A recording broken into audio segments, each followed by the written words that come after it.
দেখিয়ে এটার মধ্যে এই যে আউল শাকটা দিব না।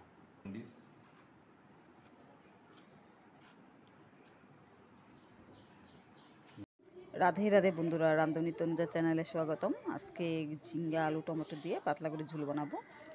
কড়াইটা গরম হয়ে গেছে, তেল দিব।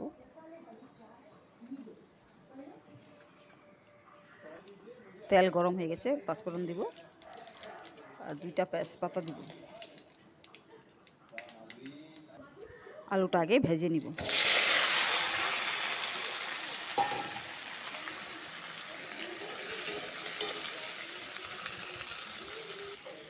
পরিমাণ মতন নুন দিয়ে দিব। এটা প্রেশার হলে এই লাল নুনটা ভালো প্রেশারের জন্য, এই নুনটাই দিব আজকে। নুন, পরিমাণ মতন হলুদ দিয়ে দিব। ভালো করে আলুটা ভেজে নিব।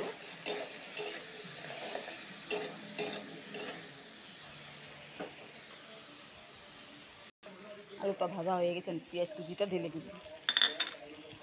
পেঁয়াজ কুচির সাথে ভালো করে ভাজতে হবে।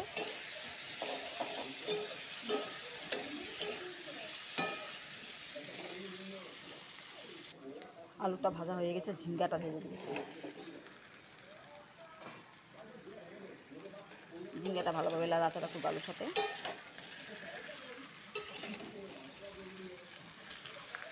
ভালোভাবে লাড়াচাড়া করবো। ঝিঙ্গা থাকতে জলটা এমনিও ভরে যায়, জানো তোমরা। এখন জল দিব না, বিনা জলে একটু 2 মিনিট মতন ঢেকে রাখবো।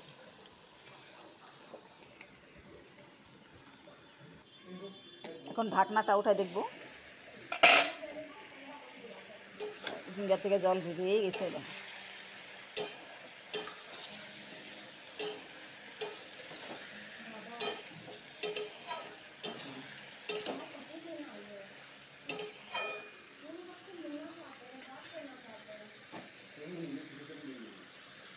দুটো টমেটো ছিঁড়ে রেখেছিলাম, কেটে রেখেছিলাম, টমেটো এখন ঢেলে দিব।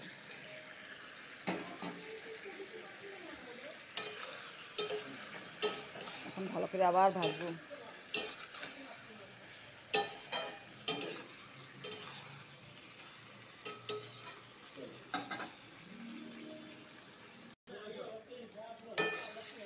জলটা অল্প শুকাই গেছে। এখন আদার পেস্ট, রসুনের পেস্ট, জিরার পেস্ট, ধনার পেস্ট আর লঙ্কার পেস্ট ঢেলে দেব। এই মশলার সাথে আবার একটু ভালো করে ভাজবো।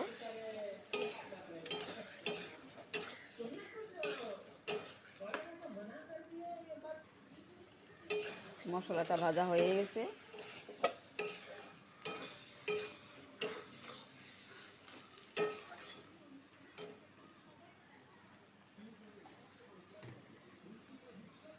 টক দই দিয়ে দিব।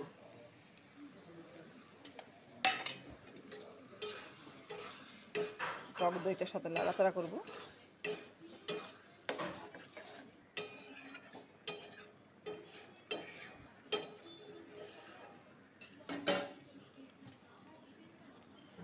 পরিমাণ মতন গরম জল ঢেলে দিব। বেশি দিব না, অল্প করে দিব।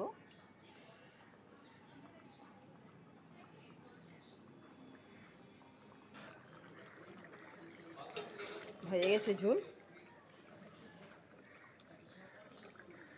আলু সিদ্ধ হয়ে গেছে, ঝিঙ্গাও সিদ্ধ হয়ে গেছে, ঝোলটা হয়ে গেছে।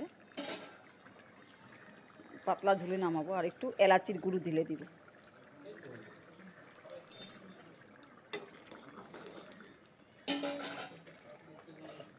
1 মিনিট মতন ঢেকে রাখবো, এলাচির গন্ধটা বেরিয়ে যাবে। ঢাকনাটা খুলে দিব। হয়ে গেছে। এখন সুন্দর সেন্ট বেরিয়েছে, এলাচির সেন্ট।